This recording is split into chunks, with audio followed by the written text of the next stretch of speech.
کارا بیته و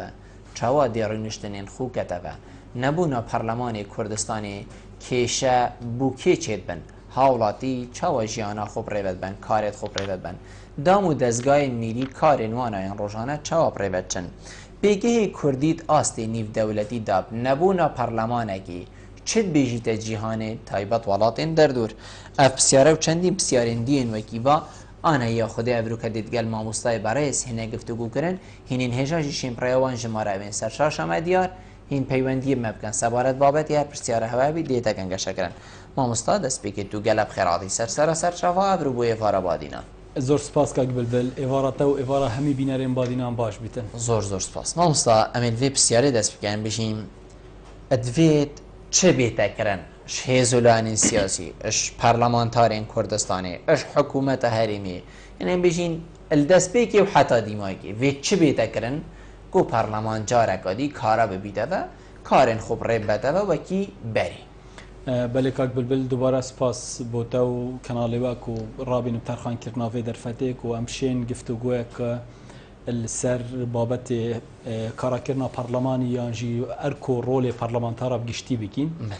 طبیعی هرج دست پیکا دست کاربینا خولا چاره پارلمان کردستان کد زفرتین و بو 6/11/2013 کو پشتی سیندا یاسای انجام دای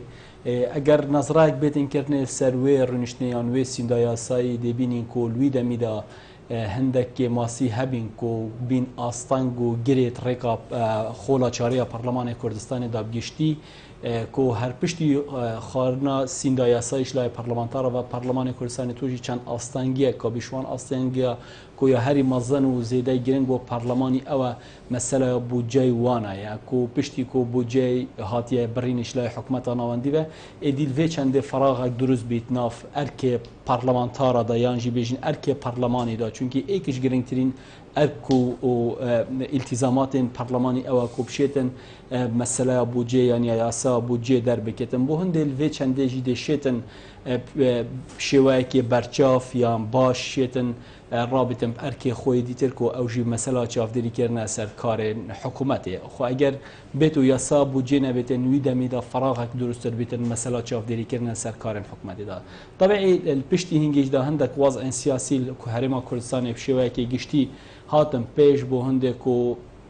ادیبین اگر هندکو پارلمان کردستان نشیایی سرکفتی بتن ریو برنا کارن خدا رنگه بوچونا من یا کسی اوه بتن یان وکو اندامه که لجنه یاسایی از وی چنده زفرینه و وی چنده کو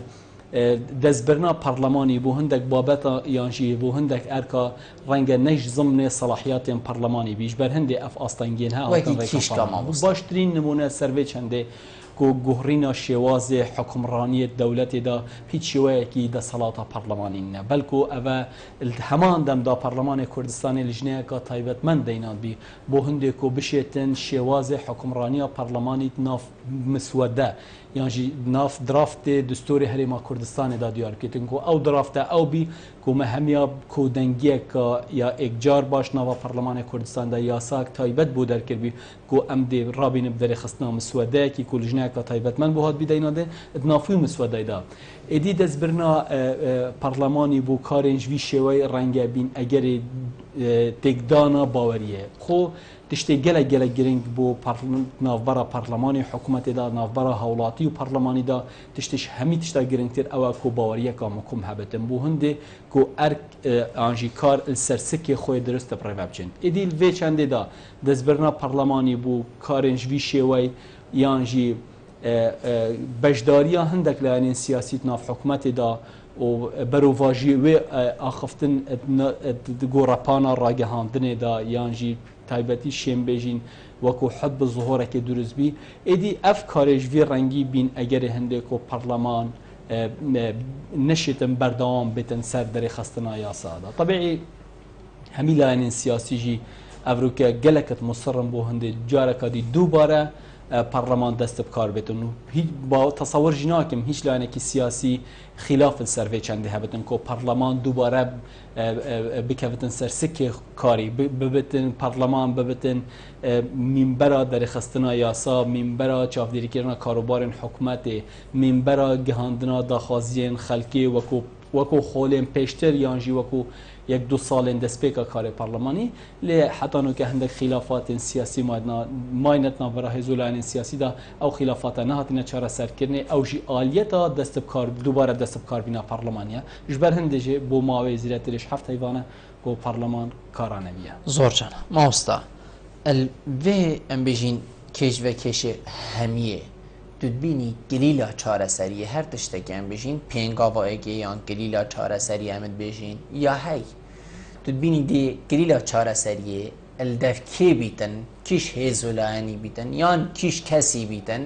ku parleman dubare kara bîteve کاک بلبل مدوێتن کو بینەرێ بادناسات جی vê حقیقەتێ بزانەتن هەرێما کوردستانê گشتî yan bêjin hawlatiyê Kurd yê qonaxeka gelek hestiyar ra derbas bite qonaxeke ku em hemî yani pêdivî hindêne eger mesuliyet ya me jî nebitin divêtin em milê xwe bidîne bir mesuliyetê û xudan xwe derbikevîn bo hindê ku em bişên xwe ji vê merhelê qurtal bikîn çünkü derxistina mesuliyetê ya berpirsiyaretê tinê ser kak bilbilî yan ser milêt layenekê siyasî tinê renge çareseriyekê neditme ku cihê razîbîna me hemiya bitin ji ber hindê jî evrokê kilîla çareseriya dest hemî hêzolayanên siyasî da giştî Partî Demokratîk Kurdistan ku birawê êkiya intixabata da dîvda bizava goran dîvda yeketî niştîmanê Kurdistan û teselsül vê de were heta tu digehiye exîr layan ku yek kursî nava Parlemanê Kurdistanê da biriye ev beşekî ji wê mesuliyetiye ku kilîla çareseriyê destê van hêzolayanên siyasî da divêtin ev hêzolayanên siyasî tefahumekê gel êkodu bikin nabîtin yani hemî welata da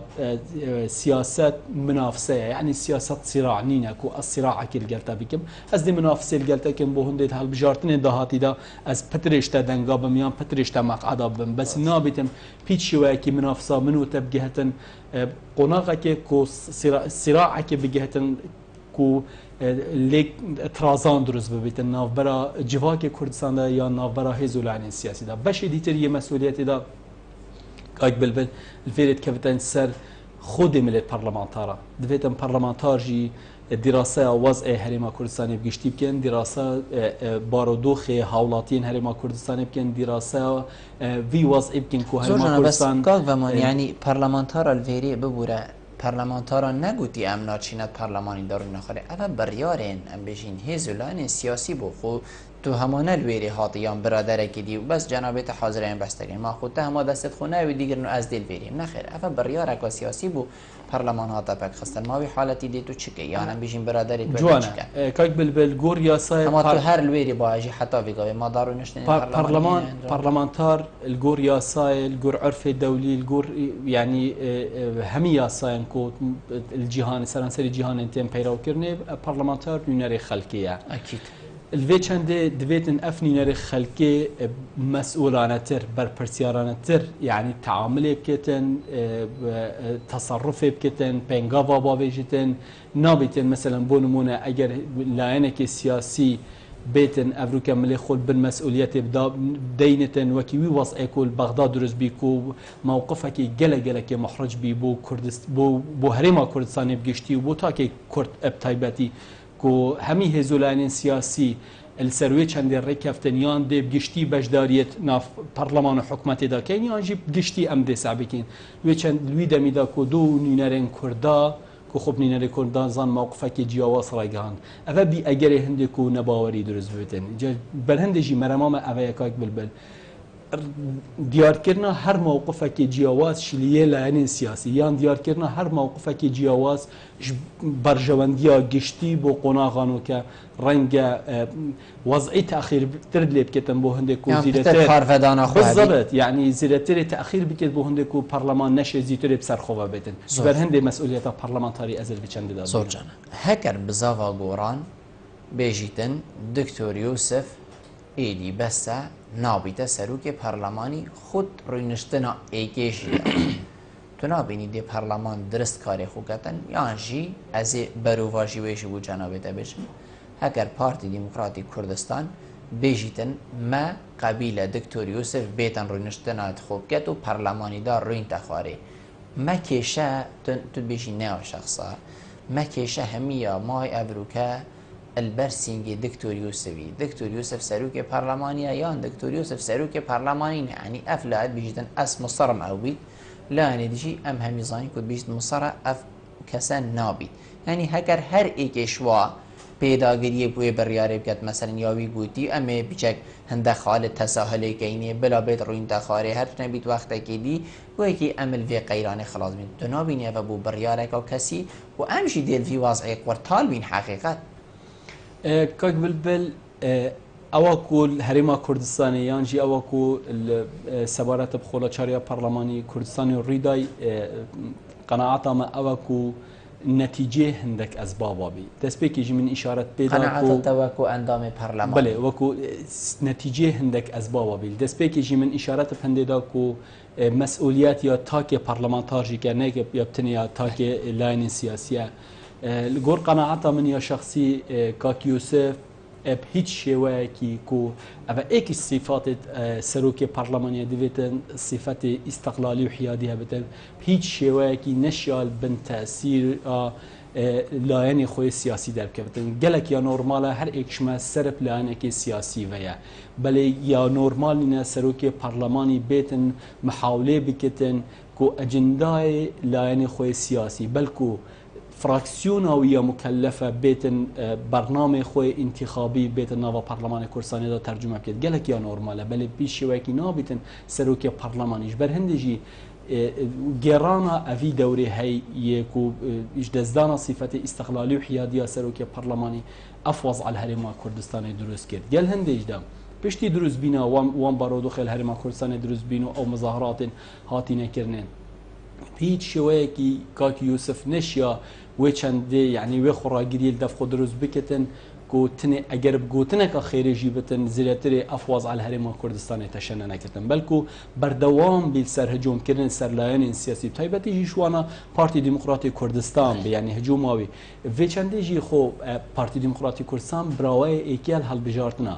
دەینانە یوسفی الگۆر وێ ڕێکەفتنا سیاسی بیە ئەوە کۆ پارتی و یگۆڕان کردی ئەگەر نە هیچ لایەنێکی دیتر نەبیە کۆ وی پۆستەی بەرگۆڕانی بە ببەتن کۆ وی بکەتن سەرۆکی پارلەمانی جەنابێتەکەم یعنی ڕۆژە بوونە دکتۆر یوسفی بوو سەرۆکی پارلەمانی کێ کرا سەرۆکی پارلەمانی جوانە گەل لە گەلەکەیە جوانە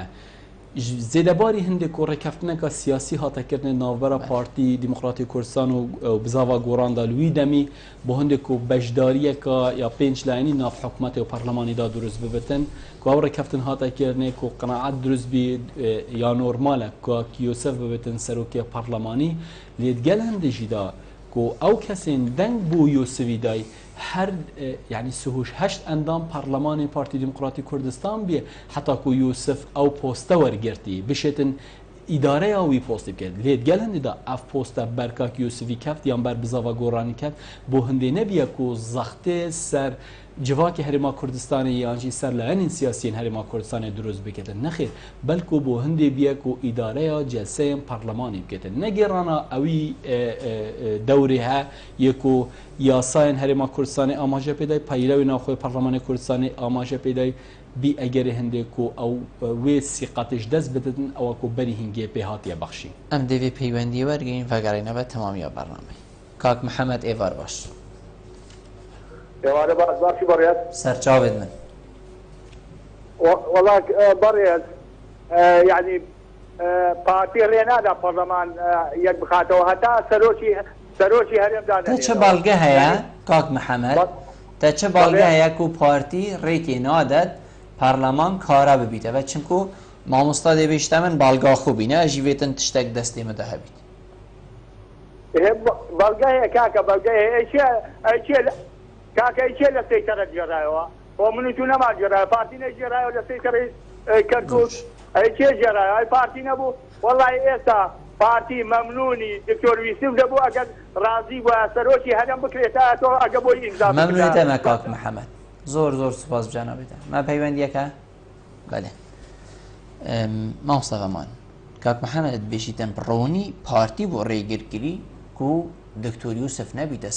بشین فکریده و نهیدت نوا حولی دا و پارتی ریگیری دکتور یوسفی کرد بیتت نوا پارلمانی دا و ویگا بشی بیشیتن تنی پارتی ریگره هکرنه کسی دی ریگر نینه پارتی دموکراتی کوردستان یکم لایم بیکو هر دست پیکا یعنی پشتی انجام دانا هل بجارتنا کو دست پیشخری هندی داکیری کو زیترین دم حکومت و پارلمان خولا چاره و کابینه هشتیا حکومت دست بکار بنش بر هندی جی پارتی دست پیشخری کرد و سردان همیلا نکر به هندی کو راضیبینا وانا ور بگیرن و بجداری تدا بکن پارتی انجام افکاره انجام ندایل بجیر فشارا هیچ لاینه کی یا کسی بلکل گور قناعت خو و مبدأ کرد پرورینیا خو و بجداری همیلا کی و باوری فرلاینیه هی افچندها انجام دا لی مخابن کاکیوسه و حوالن خوبی نشیان و چند اثبات بکن که فعلا کسان شهجینه به هنده که اداره یا افی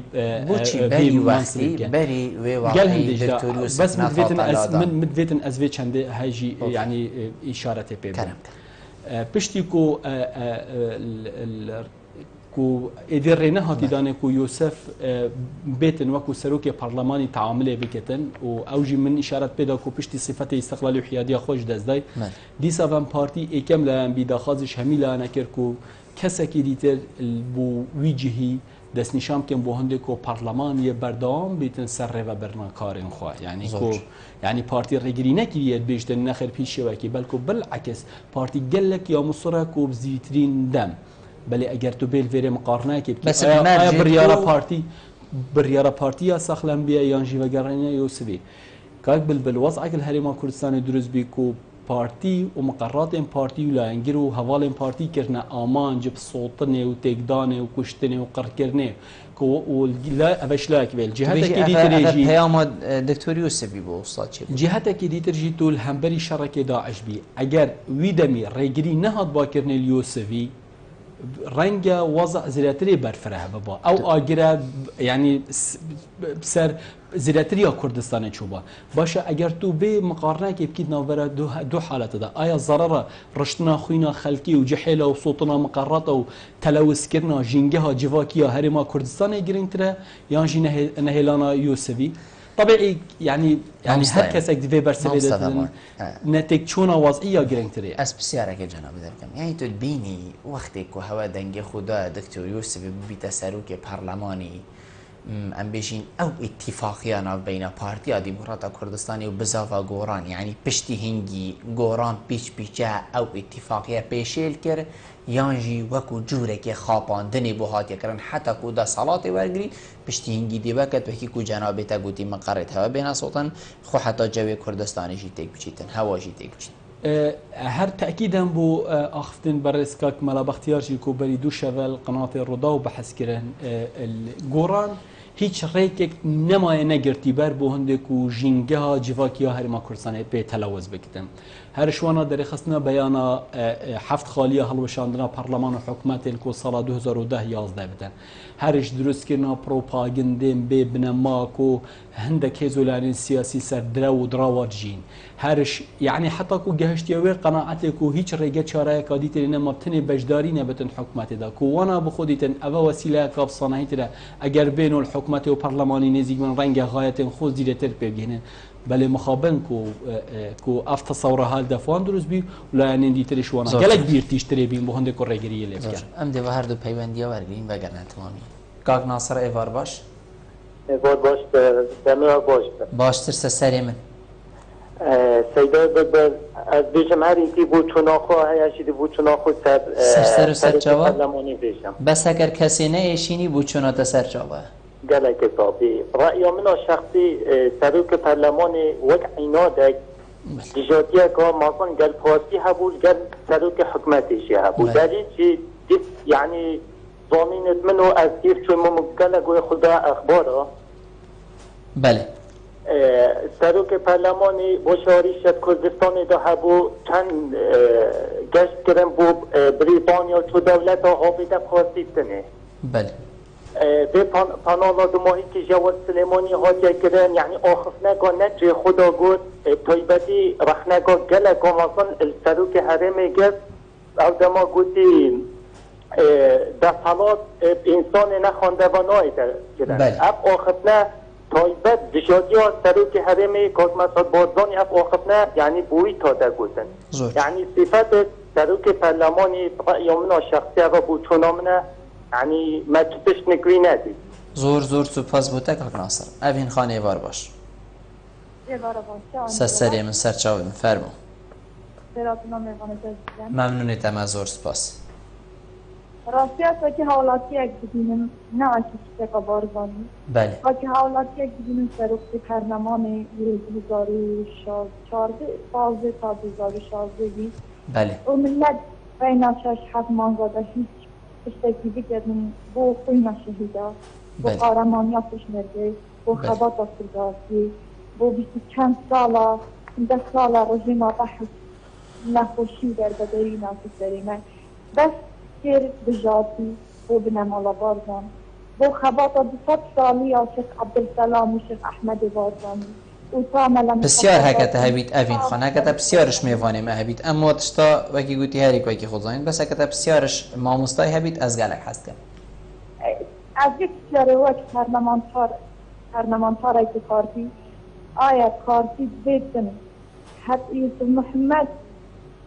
شخص یوسف محمد پرلمان بگیت سرو پرلمان مانا بزرد که او بیت نبیت پرلمانتار آن کسی که بزاق دوران داب میتون bunun münakaşa gitsin de bile yurtdurumdan gitsin. Az hasken parlamenter parti diyati biken neyse Muhammed Parlamanı çıkıp. بس دجاتی چه پیونا هیدن اوین خان مروف چند دجاتی های کل تایبت وی وقتی داد چه پیونا هیدن کرن؟ زور باش ممنونیتم اوین خان زور سپاس بوده از بارنا کم ماموستا جید گل دجاتی بی دجاتی کسی بکن ماموستا ناصرت بجیدن سروک پارلمانی دجاتیا پارتی دموکراتی کردستانت کرد و دجاتیا تایبت سروک حکمت اینی چی هم بارزانی کرد تو بینی که اوه دجاتی بود کرن یا جیب کارن یا سایب کار خوراد بود هر کرد دجاتی بون ما هندک ریکندی هنک و ام دجاتی پیچاره سرکن بو چی دجاتی هیتت پارلمانی دا و وکی دجی پارتی دموکراتی کردستان دا صلاتا پارتی دموکراتی کردستان خودان بشین 30 چند کرسیه بوچی دیوکتن دجاتی بیتت نوا هولا پارلمانی دا دجاتی هندک جهندین هین مدادگهین هین ما گلک ریکندین هین جارکاک بلبل طبيعي جي خوشحاليه كو جواكي هرما كردستاني بشيواكي جشتيد قال آرامينا يعني برو فاجيافي تصورناكم كسك يعني بس ابين قال هندي بو هندشاتيه وكو هاولاتيكي اساجي رنگ قال چمكي بكارينونا دجاتي وانا امنيني لي مخابن دسبيكي جيمي اشارات بدا دو خالين قالك سركيها بينكو بريس يوسف كتا بس بيري استراوستينو بوچی تو نابیجی دکتر یوسف بوچی تو بیشی برایس او بوزانین برینو که هوا همیاد گوتی دکتر یوسف ناف خولا پارلمانی دا طبيعي الجور بيروينا خوي برلمان كردستان دا ديار هندك تعبير تايبت دينا دنا بو چوانيا سردري كرنا برلمانتاري توجيه كرنا اخفنين اشلاء برلمانتاري و بو دستا سروكاتي او برلماني بر هندي جي الجور بيروينا خو برلمانتاري ملكه ملزمه الجور بيروي كار بكتن ليش درفيوي اوجي كسكي جلك نورمال كسكي نورمال يجي برينو كه وهم از باورناكم زياتريش فيفا بريس يعني چمكي ديتر ي ريزگرتني هابتن يعني جلك چمكي جه ريزگرتني وكو شخص يعني ريزگرتني بو شخصيتي هر كسكي جا تصرفات تو بهر رنگكي به لي دا بوهند سر بابتي بله كفتنا بريسكا يوسفي بو خو جهاندن فيفان موقفات هندا سلبي ونيجاتيف دا او بي كو يكم اك نشيا خول جير تاثير لاني خوي سياسي قرطال بكتن سردريه بكتن وكو رقمك جرينك رقمك قرص الهرما كردستان دا كوما فيت النبيت الهرما كردستان گرچند پستکین سیادی هبن یکی شوانا اگر یکی نبت یدوی سروکاتی پارلمان کردستانی دا دیناندنا یوسفی جی دیارت زورتن و بو مرمن تایبت شلای سروکاتی و تایبتی نوشیرون مصطفی و با هنده کبشیتن کاریگریه که راستا و خود سرهبتن و هر تشتکی بویتن بدتن کرنه که یوسف بوی هویره کش همیا بصانهی تریش حوالین دیتر ینویه که نوا پارلمان کردستان جبر هنده هوا هاتا اختیار کنو یوسف جنش یا خوش اوه کاریگریه ها خلاص بکتن دو پیچ شویه کی پارتی يعني دفيت بينرجي الفيتش عندي قالك يت مطمئن من بارتي كيشاد قال بابت ياساينين بلكو بارتي بردوام السر موضوع بنابرن بو بابت ياساي ليه نابتن تو اجحاف در حق یاسایش داب کی یاسای تو الگور خو تفسیر بکی باشه من لاینه کی دیتر ما کشاکا سر بابت کی یاسای خود ویتم لاینه که بتن بوما اوی بابت هش رو وب کتن و ام هر دو بریاراوی لازم بین يعني ملزم بين كو تطبيق جيب كان نابتن خو يعني جورك تطرف وديكتاتوريه قالك خرابه كو هر جورك ياساي مفتن وهر تفسيرك مفتن دفيت الجور ويبتن جبر هند يجيب بريس يوسفي بكار انانا اوان د صلاتن ينسل بي وخو قرطال نكرنش كاريجرين حزب خو خستت افي دوخي هذا زورجا ما مستا جنابتت بجيتن بارتي اتقال ياسايا وتقال ياسايشي بوا هكر تني تبو من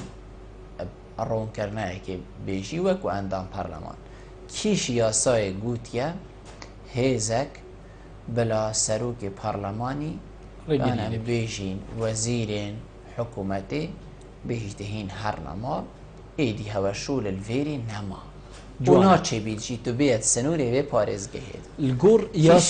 الجور ياساكي كو نصك جلك صريحية هي أوي ياسايد بيجتن ركفتنا كسياسيتنا برا هر دولايانا دا هي دويتن تو يملكج بي أو كو مسؤولية ياسايد بس أو برلماني دابو أو ياساهات يكرنا بينا بزافا بورانا أو ركفتنا هات وقو هاستن بونا برلماني چاو هاتن وگو هستن بو نوا پارلمانی دنج سرادانی وقتی سروکاتیا پارلمانی وقتی کو وزیر نوی سیندا یاسای نوا پارلمانی داخاتی او رکبنا سیاسی هاتا وگو هستن او حقیوانا نبو بنا وزیر و سروک پارلمانی چنکو هزار دوی بو نخیر اگر رکفتن نبا پیش شوی کی مافیوانا نبی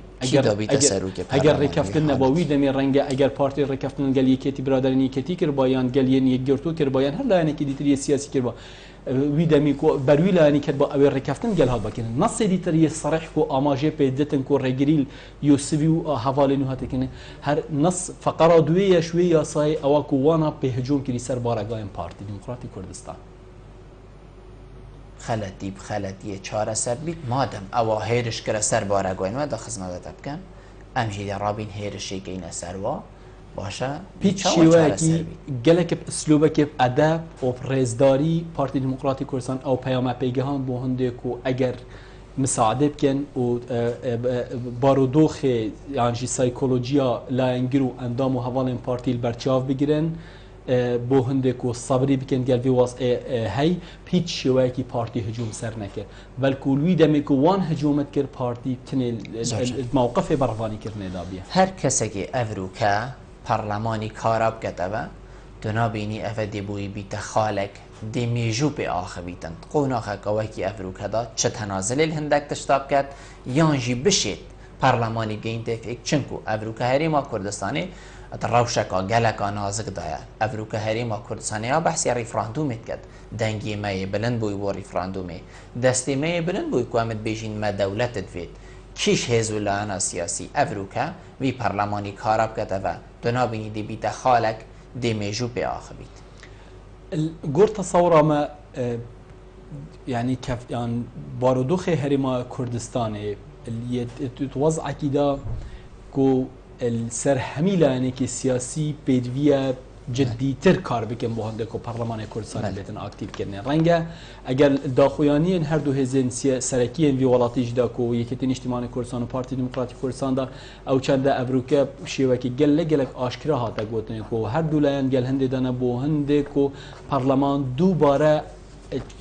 بکفتن سر سکی کار خو یعنی پارتی دموکراتی کردستان گل هنده دایا هیچ شیوهی که جرگریل گل هنده نکریه کو پارلمان یه چه اکتیف نبیته بس هر سر رأی برینه بیشتر طبیعی چون توی میدوان دا مدید گلک واضح بی پارتی همان هالویست پیشی هل سر کارو تصرفین کاکیوسوی بس از بیش به جنابت هکر هیزه کلانه که سیاسی افروکه وی خالش بیر که چه گوران بید چه ایکتی بید چه پارتی بید افا نابید خالق جوهری موجود بو آخر بیتن اوکو پارتی قناعت به هیو کو نابید انجاره کادیتر همان آلیت بری و پارلمان کردستان بزفرتن و رنگ یعنی تایبتی دستا سروکاتی پارلمان چون که پارتی هیچ کشل گل اندام پارلمان و فراکسیون و هیچ کسی که دیتر اینه قناعة بارتيا كلية دراسة كجلك موضوعي ومقنعة كبوهند جارة كاديتر بارودوخ بيشية دوباره نبيته ام دي هر دو پیوندی ورگین ما مستو دی وگرنه به تمام یا برنامه کاک عبدالله فار باش زور سپاس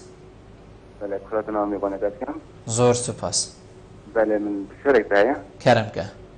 بله هلبت هولدان و کار کردن پارلمان کردستان يعني زیرا حتی كان جاب حسيت ما جاب جزء اولويات نصر حسيت ما دو بعد دوام بيتن عرفوا شنو قلنا رك حتى که انجام يجيبوا يعني كلام دست يقولوا ده يعني حتی كان جنب بين اف هولدان ده بجواب بعد دوام بيتن بله زور سپاس بود کاک عبدالله باب آشنای با آریمت گلمه باب آشنای ایوار باش ایوار باشتر و خوشتر شانی باشی سرچاوید من زور سپاس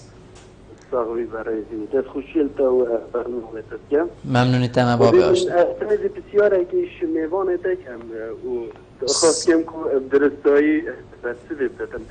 آیا اگر مو که دکتر یوسف سروکی شرعی پارلمان بس دنگی بده با حوالان دنگی بده نه باب آشنای من گفت بیت گوهلی بلی کرم که بله اگر نها دکتر یوسف سروکی شرعی پارلمان کردستان راضی بیده که جاره کادی سروکی بری هرما کردستان برای مسعود بارگانی جاره کادی ببیده سروکی هرما کردستان آیا ده خلویستی پارتی چی بیتن؟ دهیلن دیگله سایتر از دیگله دیوالا بیتن که سروکی شرعی پارلمانی زمریت هم بری یا نه؟ زور سپاس ممنونیت من مصطفى ایکش بسیارین مبون حتی کنگی ده حاله خلکی اوه بیتن یانجی ام بیجین ده کنگی گلیلا چاره سریه هیت دیتن و ده کشه چاره سر بن رنگه بو من گلک بزحمت بتن حتی بنک بو من وکو شخص بلکو بو هزولان سیاسی جی دست نشان کرنا وقتا کی کو اف بابتن هین پیب دو ماهیک بین یعنی چرا بس تشتی گلک جه خوشحالی و پیب متفاعل از او کو اف کمبینین ها اف گفتگوین ها برداومن بو هنده کول زیترین دم چاره سری بیتن کنه اما دست نشان کرنا کاتا که دیار کر رنگ گلک یا جه خدا نبت یعنی جی انسانیت دا سرکفتی نبتن بلد گل هنده جدا حول گلک برداومن حول جدیین تیندانه بو هنده دوباره پارلمان و پارلمانتار بگفتن سر سکه کار خود. زور جان. باب آشنایت بشیدن اگر دکتر یوسف نصاخف نویده بوده بجم چند پو منویسد بشیدن اگر دکتر یوسف سروک شرعی یه پارلمان کردستانی ریگیری نکر یعنی بشین ری خوش کر یعنی بشین موافقه کر کو جناب مسعود بارزانی بشیدن سروک بری یه هریما کردستانی ببیده و سروک هریما کردستانی او یاسایی که بودر کن بيشتن دي ريجري في حالة الدكتور يوسف هي تكرني عن دكتور يوسف دي ام بيشين دي على رابطن دي او خالد نافين دا رابي باشا گرکاک بلبل پیچک در فتح بدان سر اوه خاله چونکی دیار تیکلیه که آن تشویه که صرفی موضوعی هاتیه کرنه جاره اولا بابت سروکاتیا بینا جناب کاک مسعودی وکو سروکی هرمی ندیر و ننیزیک هیچ علاقه بشخص یوسفی و کسی که بینه بلکو بابت که صرف یاساییه که شاکا یاسای خلافه که یاسای سرهبی یاسا سروکاتیا هرمی و دگل یاسای دیتر هر دو یاساین هاتینه چونکی مادم مگل هرما کردستانه محکمه دستوری نینه محکمه اتحادی نینه که تو پناه بو بی تفسیر یاساین تبوته بکتن الویدمی یکسر دستالات تشریعی گل دستالات تنفیزی هر دو که دست پناه بو مجلس شورا برگور ویاسا وانا ویدمی کو مجلس شورا کو چند اندام که بخواد گرتن زیادتر 6 اندامانه بریارا خو گلک بصریح و بمؤتمرک صحفی دینا کو سروکی هرما کردستان جناب کاک مسعودی دی بردام بت سر پست خو و کو سروکی هرمی تا هل بجارتن بین کرنه الهرما کردستانه اما بابت که هیچ مناقشه سرنایت این کرنه و چه علاقه جیب کاک یوسفی نه اما بابت دیتر یکو موضوع پارلمان بود چه ما مستحکر ما هندک اندی هبن بریار سر هندک خال چاره نویز بدن پارلمان بود چه نسبت چیه چه یعنی مثلا چنابتت بشید دسته الشورى مجلس الشورى بله مجلس الشورى گودی سروک هرمی ماوی سربنه چوده حتی فلان دمی مینیتن یعنی با پارلمان بود چیه هکر مجلس الشورى هبید پارلمانی هم پارلمان دروینایتن گرتنه پارلمان جهکه کو تمثیل دموکراسیت ولاتی دکه پارلمان جهکت اصدار قوانین ولاتی دکه بریاره جیت همان دم داد پارلمان دا نتاتا جوانه گلکا جوانه لوی دمی کو مجلس شورا و حتی نوکجی او بریاردای فراغکا یاسایی سبارت پست سروکاتیا هرمی نبی بابت اویه يعني هيج بوچی پارتی دمی دا پاقی يعني بسیار او خلق دی بیجیتن بوچی دمی دا پاقی بوچی الوی دمی او دمه او بکو دمیوی خلاص ام بجیم دیماهیک تاتوی گاوه وی دمی گله کمبون چه بون چل هولیری حتی السلیمانی کمبون چه بون کاده چوا دمی جناب سروک هرمی دریش کنه و حتی دیماهی کاده چرک بو بینه و هکر کشه او نبید بوچی توی دمی دا پارلمان حاطا ام بجیم پاک خسته مدفیتم بوتا اثبات کم کلوی دمی نبیه بلکو پشتی مواکی بیا کل دو یا کمبین الپارلمان کردستان رنگ هول بوهات دان بین انجام دان سبارت بگوهرینا سیستم سیاسی پارلمان سیستم سیاسی بس بوند تمام یا افنا خوب کم سیستم گوهرینا سیستم سیاسی کو گور قناعت پارتی و زیرتری یا چندانه کن سیاسی بی کو او قناعت هبی کو نابتن پارلمان دز بو گوهرینا سیستم سیاسی به بلکو دویتن لجنه دستوری اوی کاره انجام دتن کل شوانا 23 حزیران ادگال 19 آب افرد کمبینن ها پارلمانی سبارت اوی یاسای هاتین انجام دانه بلکو پشتی او خو پیشاندان هاتین کرنه سنور دورا سلیمانیه و بتنه پارتی کریه هدف و بارگاه پارتی صوتین کل هیوا ده الهشتی ده 2015 هنگ رجلی یوسفی و تصریحات یوسفی و تصرفات یوسفی هاتیه کردن کو او دوره کو یوسفی دگرا دورک نبی کو بهند هرما کردستان برف کنار و آقاره که آرامیه بتنش بر هندیجی او قناعت درست بی اگر رجلی بتن کردن باشتره کو زیاتر خوین بدرشتن یا بارگاهن حزب و هزولان سیاسی بتن صوته سبارت بدگلا کو پارتی كان دي خال الراكت مثلا دي بيت خالك خنا بيت خال سنور نادي راب بارتي هيزا كلانه كي سركيات بولاتي دا بارتي لانه كو بيداگيري سرهندت كتن ايدي بابت دو اداريه بسر و چو نابتن هيچ شوكيت في ولاتي دا بيتن پیراو كنه بلكو اولاينن كو دا خزا هرم سربخوا ولا مركزيته و هرم سليمانيت كن حكومه هرم جناب نجيبان بارزاني و موافق بكو لا مرکزیت هبید هر پارزگاه که بشین اداره سر بخواه شواز لا مرکزیت حکومت هرم کردستان پسندت کتنیان تبنیتن گلک جواز الگل شواز لا مرکزیت و هرم سر بخوین کلان دیترین سیاسی بو هدف خوین سیاسی تبنیت کن گلک یاجیک جوازه جوازید وری دانه تبنی کرنا بو فکر لا مرکزیت و هرم سر بخواه بو پرتوازه کردن و پرت کردن هرم کردستان تبنی کردن فکر لا مرکزیت اشلای حکومت هرم کردستان و بررس کاکنی چیروان بارزانی و بو هندی کو دسالات الحکومت شرب بین خوار ناف دوائر رأیی نیکو اوه همی بو هندی کو ناف مالا کردی بیتا ام بشین لیک نیزیک بیتن و بو چی تو دگر هنده اینی کو ما بیتن پارزگه هم بشین پتر آودانی بیتن پتر دهاتی و بوی بیتن پتر لوی بیت صرف کردن بو چی دی افروکه یعنی گلک اش اندام پارلماناش گلک کساهات این جه جناب ترونش نخاره همیا حتی بسروک انجمن محافظ پارزگاه ها دهو کشی و گوت یا غدر الپارزگاه ها دهو که تیتا کردن سبب ام بیشین هاتنا بودجه هریما کردستان ده هکر بودجه یه دهو که ده هکر یه دهو که بود دهو که بید چه که ماسیل میا اگر بس تکلیتن اگر کاک بلبل اگر تنی پیام ما درست بگهتن يعني قالك بنصك الصريح از البيجم او فكره لا مركزيات سروكات يا حكومه هرم كردستان قال برلمان كردستان تبنيت كان يجاوزش قالوي هیچ دهاتی و نه یه ندید چه عندي بيجي پروژه هيا نوا برلمان كردستان دا دراسات يكن كانجي بروجات پروژه اللي هر دسبيكا دست بكاربينا برلمان كردستان هات نوا برلمان كردستان دراسات يكن لا لجنا يا سايفا سيرفي چنده هیچ وکی کسک شمال دجی فکر لا مرکزیت نیا ام همید گل هندی دنا باشترین د صلاتش سری شرب بن بخاری بونده کو دوائر خارب شین باشترین شیوه خدمتا خلقی بکن جا چه دوهک به تولیر به سلیمانی به بس تصورنا کم کسک گل هندی دابتن کو هرما کردستان بیتن پارچه کنه دنابینی وقتک دهیتن کو هندک هیزولان درکی ولاتین زل هیس کارتی کرنیر هرما کردستانی بکن الهیزولان سیاسی بکن کو پارلمان فکری ده و پارلمان کارا بیده و هر ایک ام بیشین هندك بريارن خو ليفه بيته ويان نرمي هبيتن بو هيك كو برلمان كاري خوب كتبه و هكر وسطا چه بو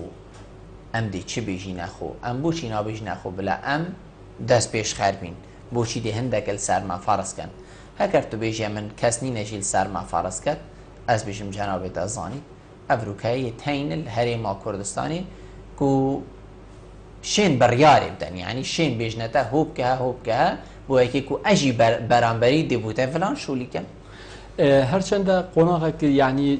شوكي گشتيل جهان دروز بيا كو قناغك كو برجواندي مشترك تدا دروز بينات همي ولاتاش دا افچنده يا برجاوا كو مثلا برجواندي مشترك وگاوي همي ناف برا تركيا ايران روسيا دا روسيا امريكا اما تشتكي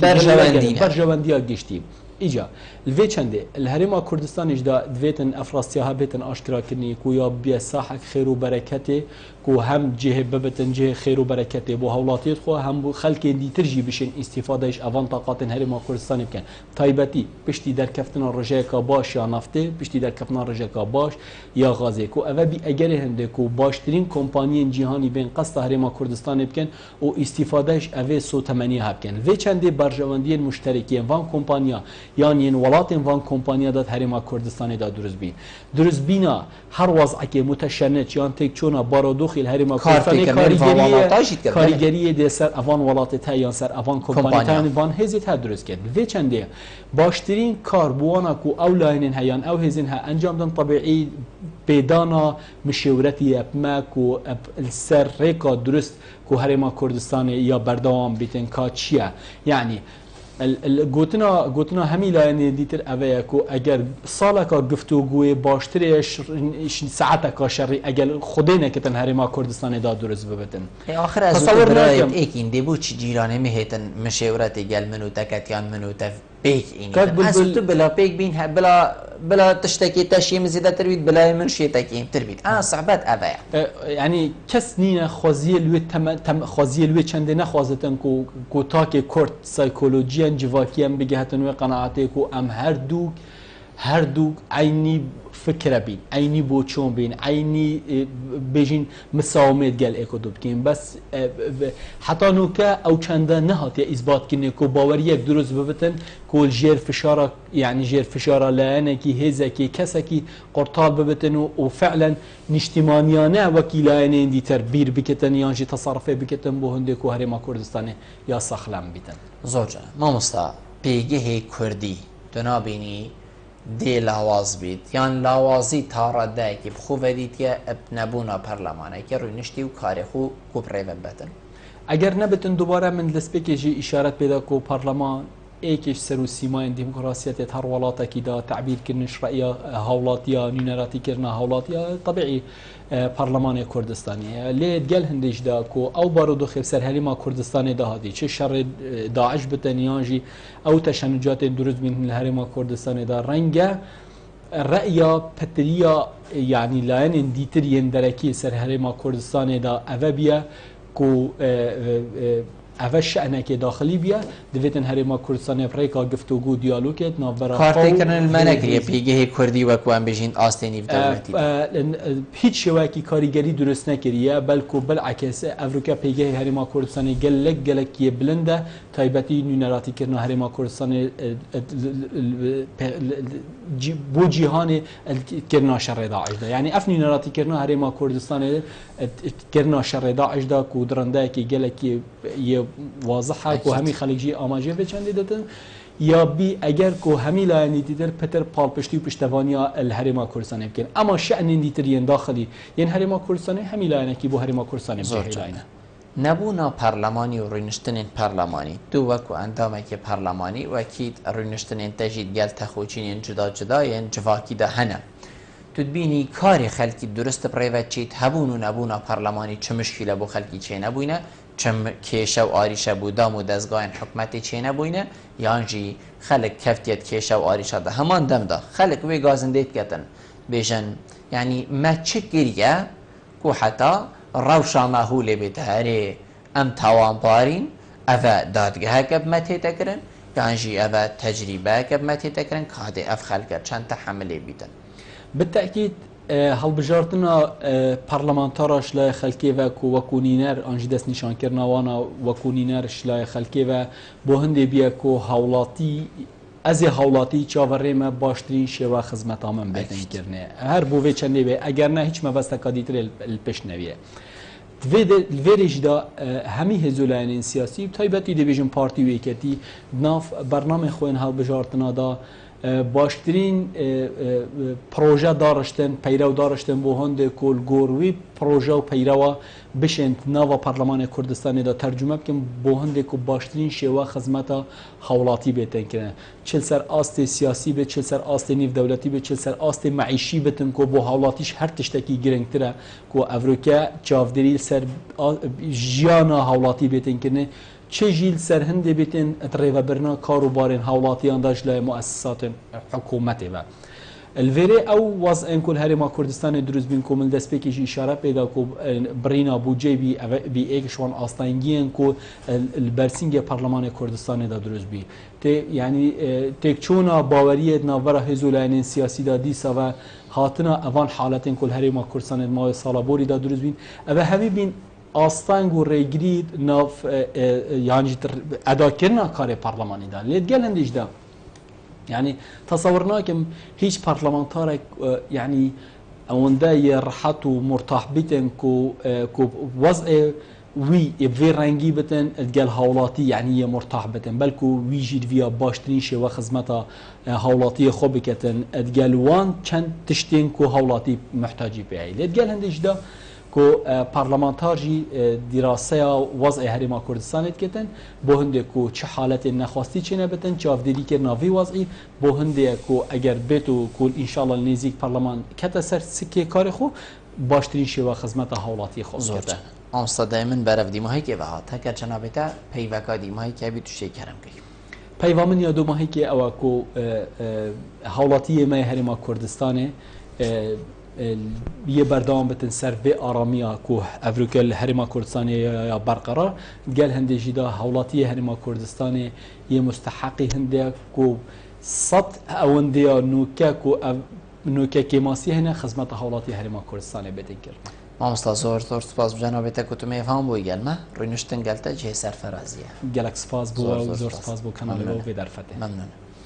بەلی بنێرە هێژا و خۆشتوی بێ چەندێ ئەم گەشتە دیمەهەیەکە خەلەکە بروکە بەرنامە هەوای ڕۆژانە ئێڤارە بادینان هیویت کەم ئەمشەم پیچەک خزمەت هاوایان بەڕێز بکەین هەتا موین و خەلەکە کادیژوی بەرنامەی ژێر چاودێریە خودای مازندان بخاترەوە